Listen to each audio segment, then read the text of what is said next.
Bonjour à tous. Du coup, on va continuer notre série de prédications sur l'Épître aux Romains qu'on a commencé il y a quelques temps maintenant. Et on avait donné comme titre à cette série « Bâtir sur du solide ». Quand Paul écrit aux Romains, il a envie de leur donner les fondements pour bâtir une vie chrétienne qui soit solide.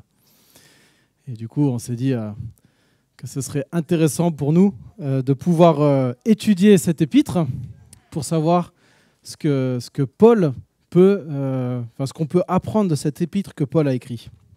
Alors avant qu'on se plonge dans le texte, je vais vous parler d'un homme. Nous sommes en 1505. Un jeune homme de 22 ans devient alors moine. Il est convaincu que le meilleur moyen d'être sauvé du châtiment éternel, c'est de renoncer au monde.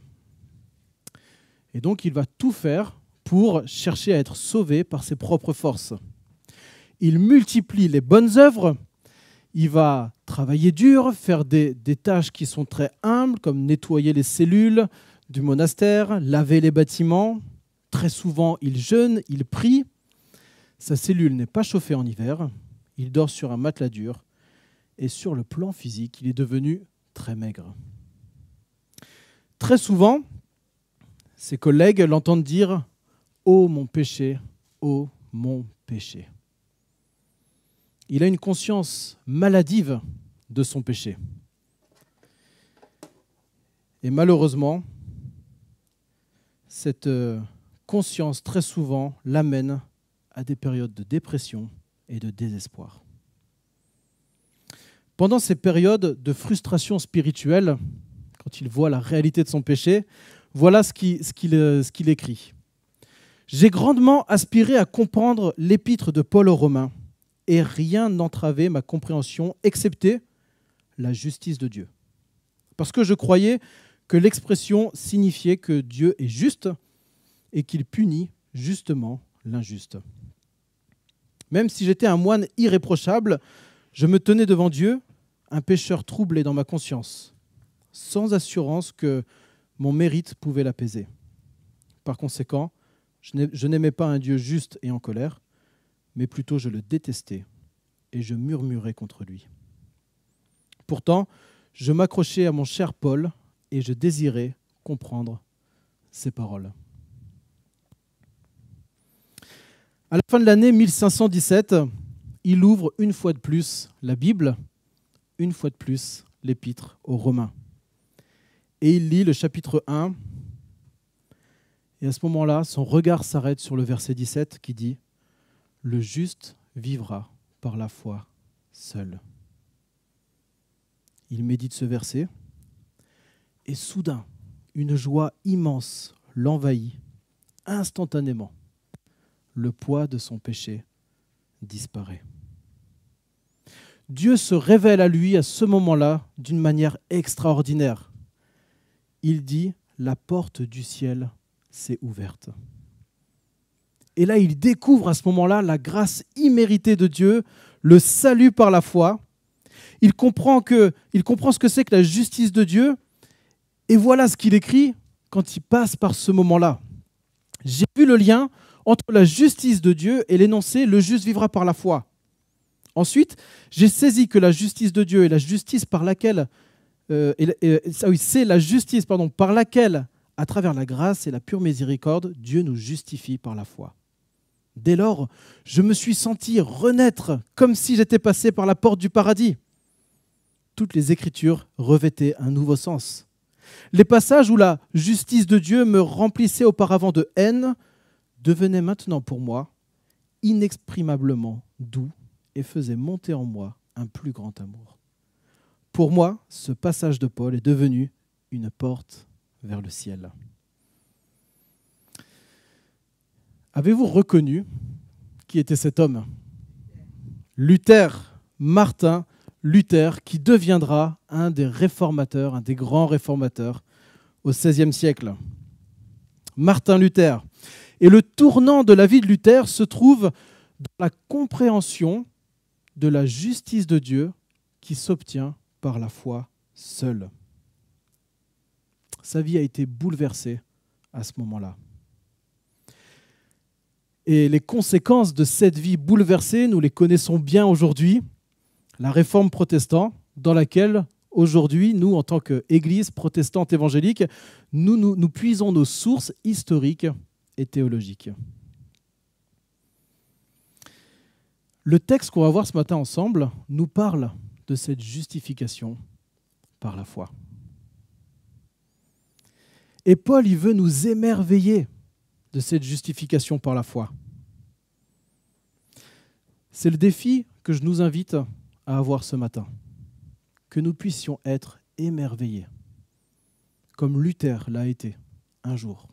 Ses yeux se sont ouverts et il a compris la justification par la foi. Le plus merveilleux de tous les cadeaux. Je vous invite à prendre avec moi Romains chapitre 5, versets 1 à 11. Et on va se plonger ce matin sur les conséquences, les fruits de la justification par la foi. Et vous allez voir ce cadeau merveilleux de Dieu, à quel point il est extraordinaire. Et j'espère qu'on va pouvoir s'émerveiller ensemble. J'espère que ce temps d'étude, de méditation de la parole de Dieu, on pourra en ressortir renouvelé dans notre émerveillement de Dieu, renouvelé dans notre foi en Jésus-Christ, renouvelé dans notre vie chrétienne, dans notre zèle pour Dieu. Alors on va prendre ensemble Romains chapitre 5, versets 1 à 11, et je vais lire le texte. Étant donc justifiés par la foi, nous avons la paix avec Dieu par notre Seigneur Jésus-Christ. C'est à lui que nous devons d'avoir eu par la foi accès à cette grâce dans laquelle nous demeurons fermes et nous nous glorifions dans l'espérance de la gloire de Dieu. Bien plus, nous nous glorifions même dans les tribulations, sachant que la tribulation produit la persévérance une fidélité éprouvée, et la fidélité éprouvée, l'espérance. Or, l'espérance ne trompe pas, parce que l'amour de Dieu est répandu dans nos cœurs par le Saint-Esprit qui nous a été donné. Car lorsque nous étions encore sans force, Christ, au temps marqué, est mort pour des impies. À peine mourrait-on pour un juste, quelqu'un peut-être aurait le courage de mourir pour un homme qui est bon. Mais en ceci, Dieu prouve son amour envers nous. Lorsque nous étions encore pécheurs, Christ est mort pour nous. À bien plus forte raison, maintenant que nous sommes justifiés par son sang, serons-nous sauvés par lui de la colère? Car si, lorsque nous étions ennemis, nous avons été réconciliés avec Dieu par la mort de son Fils, à bien plus forte raison, étant réconciliés, serons-nous sauvés par sa vie. Plus encore, nous nous glorifions en Dieu par notre Seigneur Jésus-Christ, par qui maintenant nous avons obtenu la réconciliation.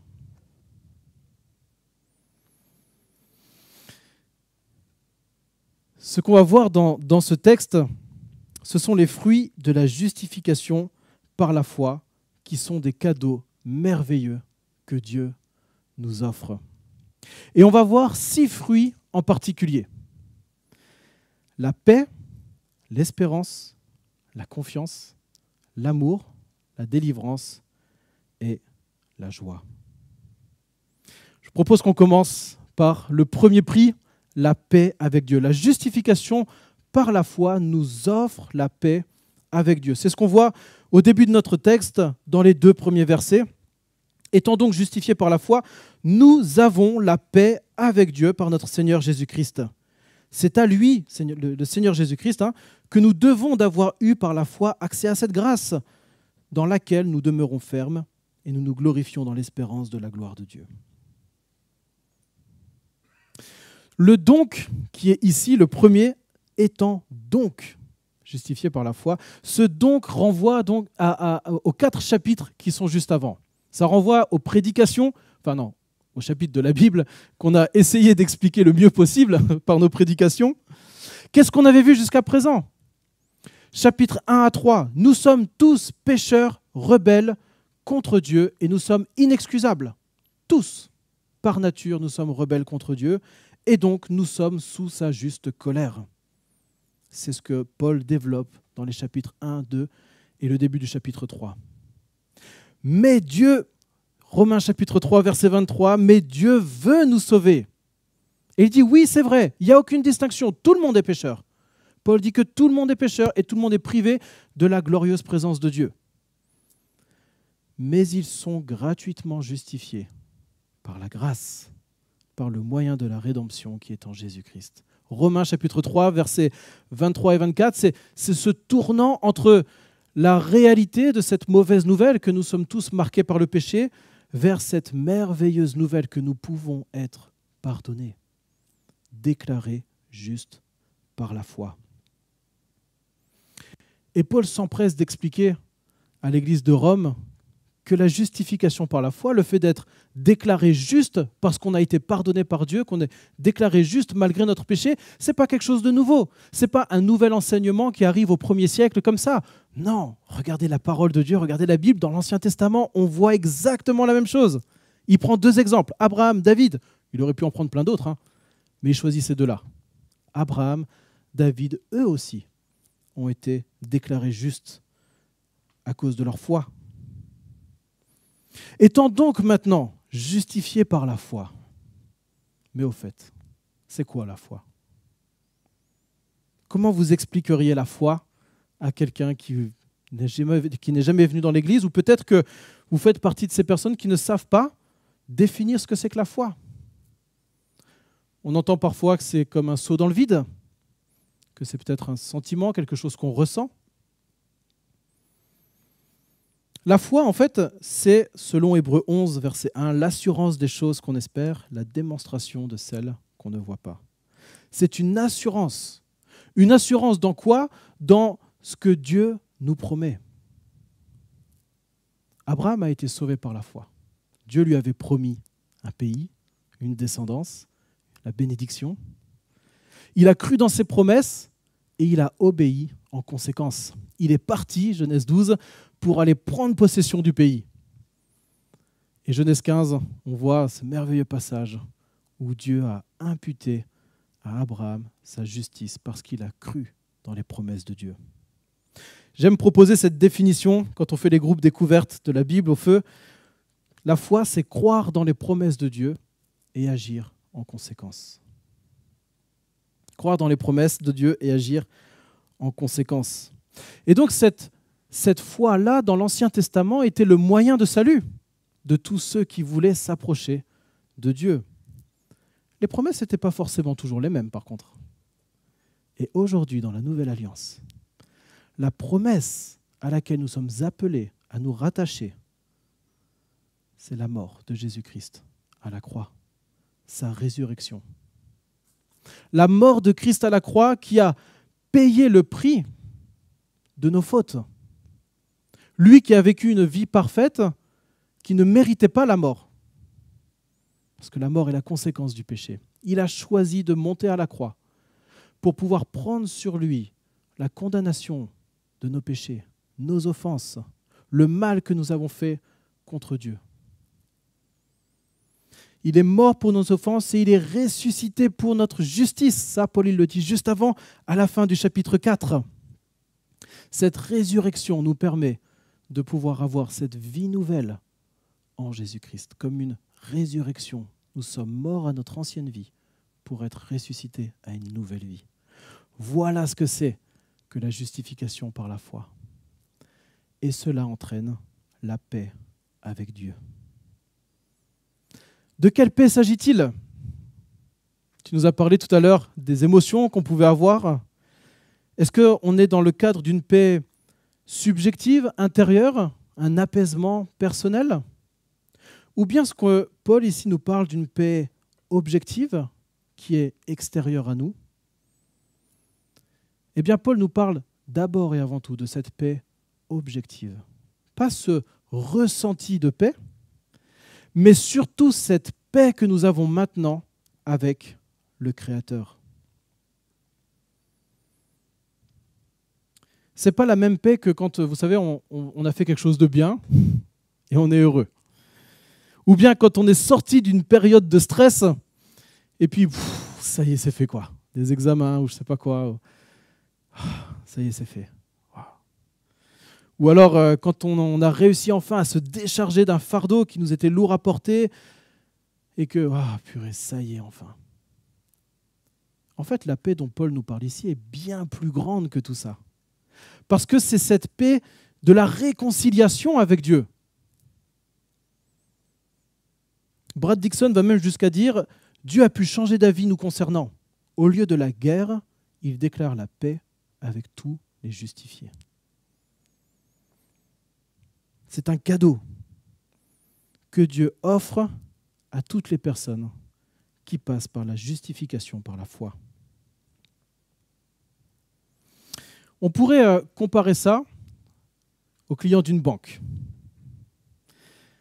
Je pense qu'on est on a tous un compte en banque, ou j'imagine presque tous un compte en banque. Imaginez un client qui a un compte en banque et qui se trouve à découvert à ce moment-là. La banque lui téléphone, lui disent « Monsieur Urpé, c'est compliqué, vous êtes à découvert, il va falloir régler le problème, quoi. » Sauf que Monsieur Urpé, il n'a pas les sous pour remplir le découvert. Et il se trouve qu'à ce moment-là, quelqu'un vient et choisit de payer à la place de Monsieur Urpé. Quelqu'un qui a pris pitié de ma situation et qui, en plus de payer la dette, rajoute une somme suffisamment confortable pour que je me dise « ça va, j'ai de quoi vivre pour un bon moment ». Quel est le regard de la banque à ce moment-là sur le compte de Monsieur Urpé ? Il est bon. Il est bon. Les griefs sont abandonnés. Je suis maintenant en paix avec ma banque. Et cette paix, elle est avant tout légale, réelle, objective. Parce qu'elle a été déclarée par la banque. La banque a déclaré que c'était bon. Tout avait été payé. Et c'est de la même manière que la dette qu'on a contre Dieu a été payée par Jésus-Christ. Et à ce moment-là, Dieu déclare, c'est bon, tu es en paix avec moi. Tu es en paix avec moi si tu places ta foi en Jésus-Christ. Supposons maintenant que les jours, les semaines passent, et puis je commence à me dire, mais je ne sais pas si c'est complètement juste tout ça. J'ai peut-être mal géré mon argent, ou j'ai peut-être, je ne sais pas, j'ai eu un problème. Est-ce que c'est juste vraiment que d'un coup, il y a de l'argent qui arrive comme ça sur le compte et puis je commence à culpabiliser un petit peu, mes premiers sentiments de joie, de reconnaissance se transforment en remords et en culpabilité. Et là, je me dis, peut-être qu'il faut que j'aille voir la banque quand même, pour leur dire, ou est-ce que vraiment c'est bon, ou en fait, ce n'est pas mon argent qui est dessus. Est-ce que ce sentiment serait justifié ? Sur le plan comptable, non, parce que la dette a été payée. Et en fait, ce sentiment-là, il serait sans fondement parce que la personne a donné ce qu'il fallait de manière objective et volontaire. Et parfois, on ressemble à ça aussi, c'est-à-dire qu'on est en paix avec Dieu, on sait qu'on est en paix avec Dieu, mais on se demande si on n'a pas encore des trucs à payer. Peut-être que cette paix ne se manifeste pas de manière profonde en nous. Mais j'aimerais qu'on puisse se rappeler ce matin que cette paix, cette réconciliation que nous avons avec Dieu, elle ne changera jamais. Si nous sommes passés par la foi en Jésus-Christ, nous sommes en paix pour l'éternité. Et ça ne bougera jamais. Il y a peut-être parfois où je me sens un peu sale devant Dieu. Et je me dis, je ne suis pas au clair quand même. Je ne mérite pas la paix que Dieu m'offre. Et pourtant, c'est un cadeau. Et Dieu ne va pas reprendre ce cadeau qu'il nous a fait. Cette paix ne dépend pas de notre obéissance, de notre piété, de notre zèle pour servir Dieu. Elle est notée sur le livre comptable de Dieu, le livre de la vie. Et le jour où je me trouverai en face de lui, il me dira, viens, je suis en paix avec toi. Alors parfois, cette paix, elle peut se manifester aussi de manière merveilleuse. Ce que certains appellent la douce quiétude de l'âme. Peut-être vous avez déjà vécu ça où on se rappelle qu'on est en paix avec Dieu. Et qu'est-ce que c'est bon pour nous. Et cette émotion, ce sentiment qui est là, qui nous remplit, nous réjouit. Et on verra après que Paul parle de cette joie. Mais donc c'est ici un premier appel, quelque part, pour nous en tant que chrétiens. Si vous êtes passé par la foi en Jésus-Christ, s'il vous plaît, ne doutez pas que vous êtes en paix avec Dieu. Parfois, le malin vous mentira et vous dira « Non, tu n'es pas en paix ». Parfois, vous penserez que à cause de votre désobéissance, de notre désobéissance, on peut bafouer Dieu et cette paix. Et on peut se poser la question, est-ce que finalement je ne suis pas encore en guerre contre Dieu ? Mais la dette a été payée une fois pour toutes. Rien ni personne ne pourra jamais briser cette réconciliation. C'est une espérance glorieuse que nous avons, dans laquelle nous sommes fiers. Et c'est justement le deuxième fruit que nous voyons dans nos versets, la justification par la foi nous offre une espérance glorieuse. Beaucoup de monde se suffisent sans aucune espérance. Et on voit là dans notre texte, à la fin du verset 2, nous nous glorifions dans l'espérance de la gloire de Dieu. Le salut en Jésus-Christ est ancré, tu l'as dit tout à l'heure, dans le passé, parce que nous avons été déclarés justes grâce à l'œuvre de Christ à la croix, à sa mort et à sa résurrection. Mais l'œuvre de salut est aussi ancrée dans le présent, parce que nous voulons tenir fermement dans cette grâce de Dieu. C'est ce que Paul dit au verset 2. Et ça, c'est possible parce que Jésus-Christ intercède pour nous et parce que le Saint-Esprit intercède pour nous. Ça, Paul, il en parlera un petit peu plus tard au chapitre 8. On ne va pas voir maintenant. Mais c'est possible de persévérer, non pas parce que je suis fort, un super chrétien, mais parce que Christ et le Saint-Esprit continuent à œuvrer en moi pour me permettre de tenir ferme dans ce salut.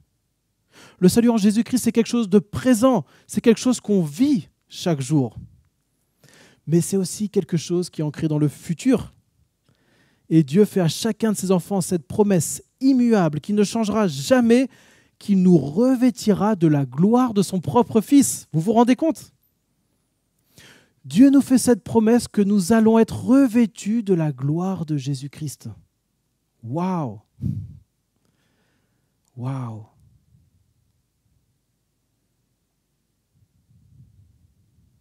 Nous avons une espérance glorieuse.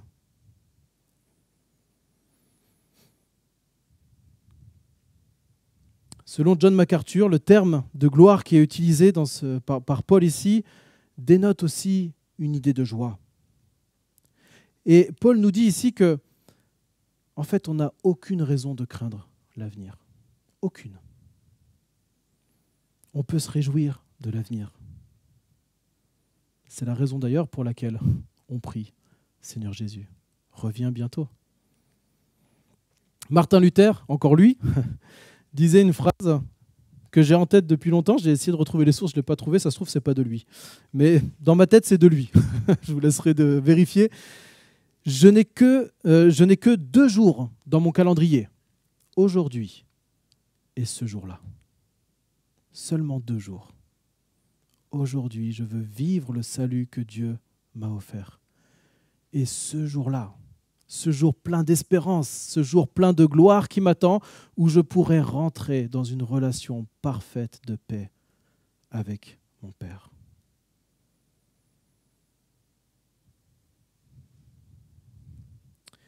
Les fruits de la justification par la foi sont des cadeaux merveilleux que Dieu nous offre.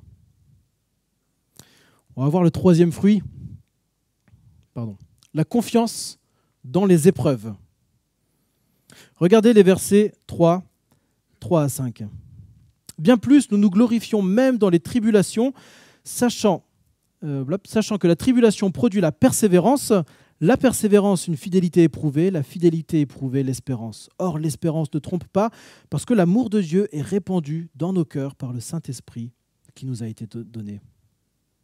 Alors Paul continue à expliquer les fruits de la justification par la foi, et il nous parle de ce troisième fruit qui est la confiance quoi qu'il arrive, même dans les épreuves.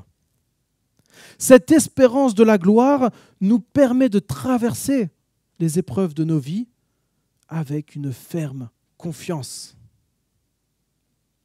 Parce que ces épreuves qu'on vit tous d'une manière ou d'une autre, on sait qu'elles ne sont que des étapes qui peuvent nous faire souffrir. Évidemment, Paul ne nie pas la souffrance. Mais ces épreuves, ces persécutions qui sont là,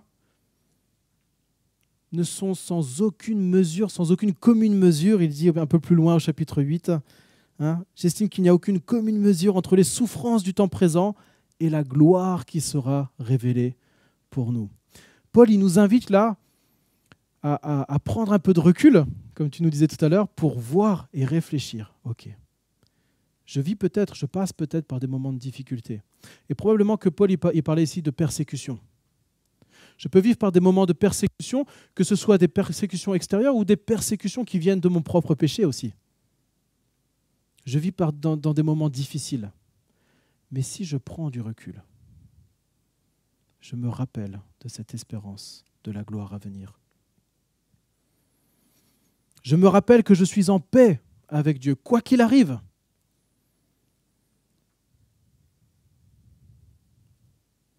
Et je me rappelle que tous ces temps d'épreuves par lesquels je passe, ce n'est pas Dieu qui s'acharne contre moi. Non, c'est des éléments que Dieu met dans ma vie pour me permettre de grandir dans la persévérance. Et cette persévérance nous montre quoi ? La fidélité de Dieu, qui sera récompensée par cette gloire à venir. Chaque étape par lesquelles on passe me font hâter un petit peu plus cette gloire à venir.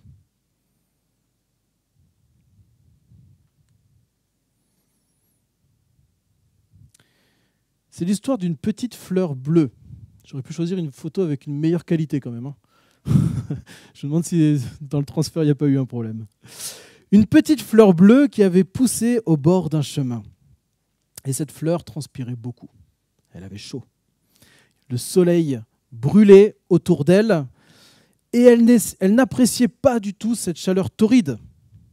Alors elle se met à souhaiter ardemment que le vent se lève pour la rafraîchir. Une autre fleur qui n'était pas très loin lui disait « Écoute, sois patiente et accepte ce que Dieu t'envoie. Ne pense pas qu'il t'abandonne. Il est ton créateur, il t'aime. Il te donne ce qui est le meilleur pour toi. »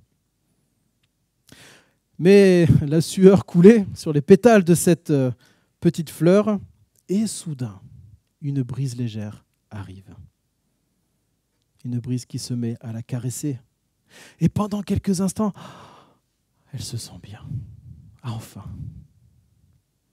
elle est heureuse. Mais très vite, son sourire disparaît parce que le vent la dessèche.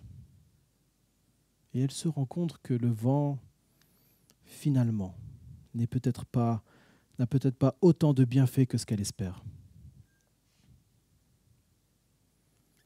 Alors elle se met à vouloir la pluie, que la pluie arrive pour que les gouttes puissent tomber sur elle et puissent lui redonner de la vie. La fleur gémit à nouveau. Quand est-ce que la pluie va arriver ?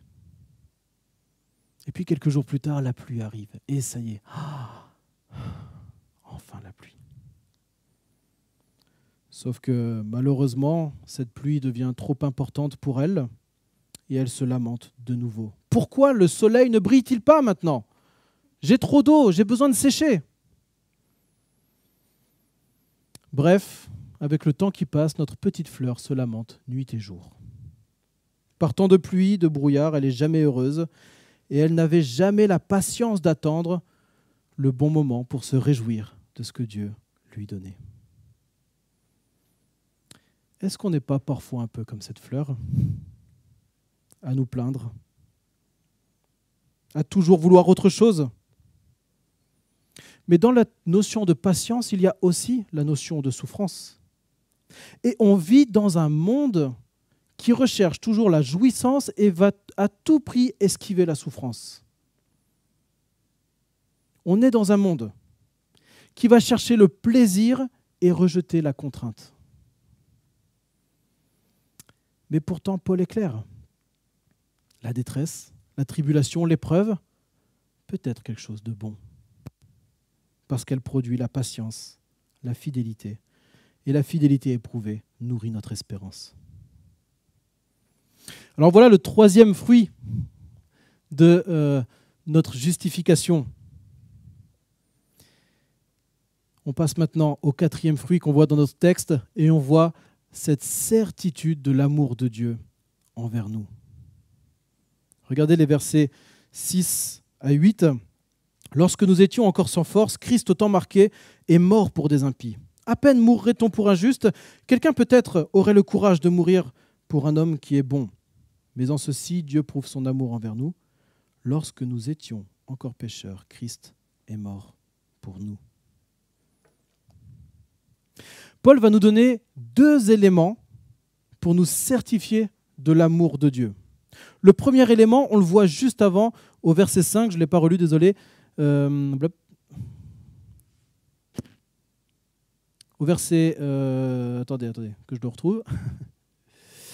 Verset 3. « Bien plus, nous nous glorifions même dans les tribulations, sachant que la tribulation produit la persévérance, une fidélité éprouvée, la fidélité éprouvée l'espérance. Or, l'espérance ne trompe pas, parce que l'amour de Dieu est répandu dans nos cœurs par le Saint-Esprit qui nous a été donné. » Le premier élément qui nous aide à comprendre l'amour de Dieu, c'est le Saint-Esprit. C'est le premier signe de l'amour de Dieu, le Saint-Esprit qui est répandu dans nos cœurs. Et voilà une certitude, elle aussi infaillible. À chaque fois que le Saint-Esprit œuvre dans ma vie, quand il me fortifie, quand il m'encourage, quand il me rappelle des vérités bibliques, quand il me donne des forces nouvelles pour accomplir la volonté de Dieu, quand il nous reprend et qu'il nous pousse à la repentance, quand il nous offre la joie du salut, quelle que soit la situation désespérée dans laquelle on est, quand il nous inspire la louange ou une prière pressante à Dieu. À chacune de ces occasions, le croyant peut se rappeler, oui, Dieu est là et je suis en paix avec lui. J'ai une espérance vivante. Je peux rester confiant dans l'épreuve parce que l'amour de Dieu pour moi est infini. Il est venu habiter en moi. J'en suis convaincu. Paul le développera dans une autre épître, dans Éphésiens au chapitre 3. Il dit que le Saint-Esprit nous donne d'être puissamment fortifiés dans notre homme intérieur et le Christ habite dans nos cœurs par la foi, et nous sommes enracinés et fondés dans l'amour de Christ. Le Saint-Esprit est une preuve de l'amour de Dieu pour nous. Peut-être que parfois aussi j'ai du mal à être à l'écoute du Saint-Esprit. Mais il y a une autre, dans ces cas-là, une autre preuve de l'amour de Dieu pour nous, c'est la mort de Christ. Paul l'affirme, Christ s'est offert à la croix pour nous alors que nous étions ses ennemis. Ses ennemis. On peut relativement facilement réfléchir au fait de se sacrifier pour un ami, pour quelqu'un de la famille, pour quelqu'un qu'on aime, ou même pour un inconnu mais qui serait bon. Je ne sais pas si on arriverait à le faire, mais c'est quelque chose qu'on peut imaginer, c'est parfois quelque chose qu'on voit de temps en temps, des faits divers qui apparaissent dans les médias. Mais personne ne serait prêt à mourir pour quelqu'un qui est injuste, méchant, cupide, perfide, plein d'envie, meurtrier, qui crée la discorde, qui est fraudeur, rapporteur, vicieux, médisant, impie, colérique, orgueilleux, fanfaron, pervers, rebelle, sans intelligence, sans loyauté, sans affection, sans indulgence et sans pitié. Ça, c'est le portrait que Dieu fait de nous dans Romains chapitre 1, quand nous étions encore dans nos péchés. Et pourtant, Christ l'a fait. Alors que nous levions nos poings contre Dieu, que nous l'insultions et que nous le méprisions, Dieu nous a aimés. Et il l'a montré en venant dans la personne de son Fils sur terre, prendre nos péchés et mourir à la croix à notre place. Voilà la deuxième merveilleuse preuve de l'amour de Dieu pour nous.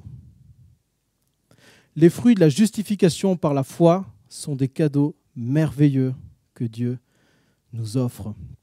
Et on va voir encore les deux derniers rapidement. Le cinquième fruit, c'est la délivrance. Versets 9 et 10. On voit encore une fois Paul qui regarde en arrière pour nous enseigner ce qui doit arriver dans le futur. Si Dieu nous a rendus justes par la foi grâce à la mort de Jésus-Christ, parce que son sang a coulé à la croix, alors nous sommes aussi sauvés de la colère à venir.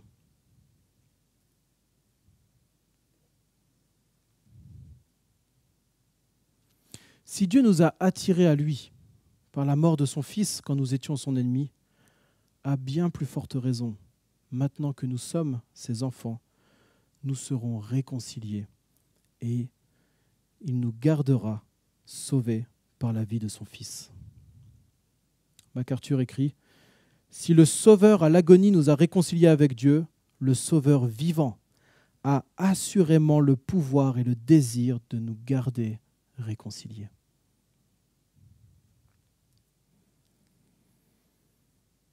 Il nous offre cette délivrance. On a parlé tout à l'heure de l'espérance de la gloire à venir. Et dans cette gloire à venir, il y a quelque chose qu'on attend tous avec impatience. D'être enfin délivrés de ce péché qui nous colle à la peau. On a déjà été sauvés de la condamnation. Alléluia! Jésus, le Saint-Esprit, continue de nous sauver de l'influence du péché aujourd'hui. Alléluia! Mais un jour, on sait qu'on sera totalement sauvé et délivré de toute l'influence du péché dans le monde. Alléluia! Cette délivrance est une promesse dans laquelle on espère. Plus de souffrance, plus de haine, plus de colère. Les œuvres de la chair, les luttes, les déceptions, les regrets, tout ça disparaîtront parce que, étant réconciliés avec Dieu, nous serons sauvés éternellement par la vie de Jésus-Christ.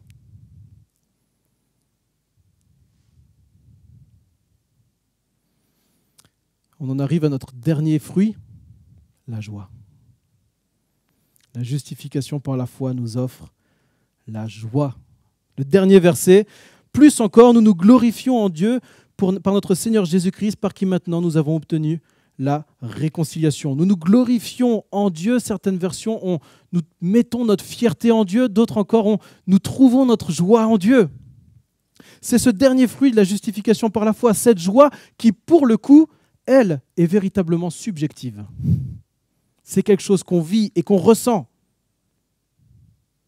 Cette gloire, cette saine fierté, cette profonde joie, cette reconnaissance de savoir que tout est accompli pour nous permettre de nous approcher de Dieu.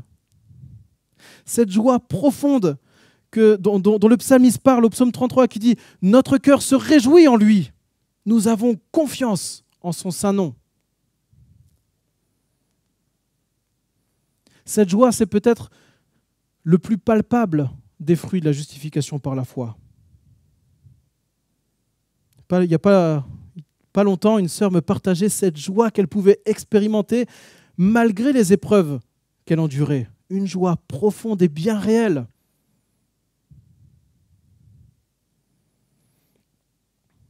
On raconte l'histoire encore de Martin Luther, qui est passé par des moments de combat redoutables après sa conversion, comme tout chrétien.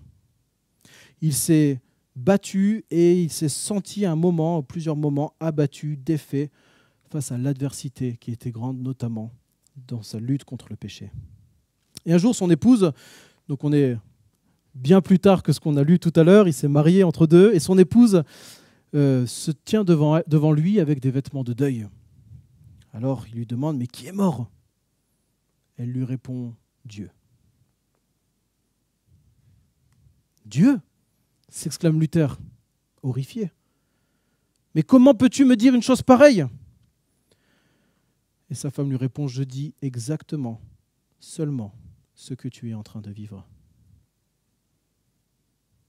Et à ce moment, Luther prend conscience qu'il était en train de gérer son existence comme si Dieu n'était plus le vivant, comme si Dieu n'était pas celui qui prend soin de son serviteur. Et cette prise de conscience transforma son regard. Il retrouva des forces nouvelles et il continua cette lutte, mais avec un regard bien différent, rempli de joie. Et notre parcours de croyant est marqué par des vallées profondes, parfois ténébreuses. Parfois notre aveuglement nous pousse à oublier toutes ces choses merveilleuses que Dieu nous offre. Quelqu'un a dit, tu as changé mon deuil en allégresse, tu as délié mon sac et tu m'as ceint de joie. Psaume 30, verset 12. Si je ne dis pas de bêtises, c'est David. Et je voulais vous laisser avec ces paroles d'un merveilleux cantique. Seigneur, que n'ai-je 1000 voix pour chanter tes louanges et faire monter jusqu'aux anges les gloires de ta croix. Doux nom qui fait tarir nos pleurs, ineffable harmonie. Tu répands ta joie et la vie et la paix dans nos cœurs. Alors ce texte de Romains 5, versets 1 à 11, je trouve que c'est le paroxysme de la présentation merveilleuse que Paul nous fait du salut. Et il nous démontre ce que Dieu nous offre, bien plus que le pardon, quand nous passons par la repentance de notre péché, quand on croit au Seigneur Jésus pour nous sauver de notre condamnation du péché. Dieu nous offre de nous fortifier, de nous encourager, de nous émerveiller avec sa paix, cette espérance, la confiance, l'amour, la délivrance et la joie. Et je prie pour que ce texte puisse, cette semaine, tous nous encourager, nous fortifier. Et je vous invite à le relire, ce texte. Quand vous passez par des moments difficiles, quand parfois vous ne voyez pas le fruit de votre justification par la foi, prenons Romains 5. Émerveillons-nous de ce fruit merveilleux, de ces fruits merveilleux que Paul nous décrit dans ce texte de notre justification par la foi. On va maintenant prendre un dernier chant. Les musiciens peuvent venir. Un dernier chant que Daniel proposait, Torrent d'amour et de grâce. C'est un chant qui nous rappelle la grandeur, la beauté, la profondeur de la grâce et de l'amour de Dieu pour nous. Torrent d'amour et de grâce. Et je vous invite à chanter ce chant en vous rappelant, et je me mets dedans bien sûr, en nous rappelant, en se rappelant de la beauté et de la grandeur de l'œuvre de Christ qui nous a sauvés et qui nous a déclarés justes. Amen.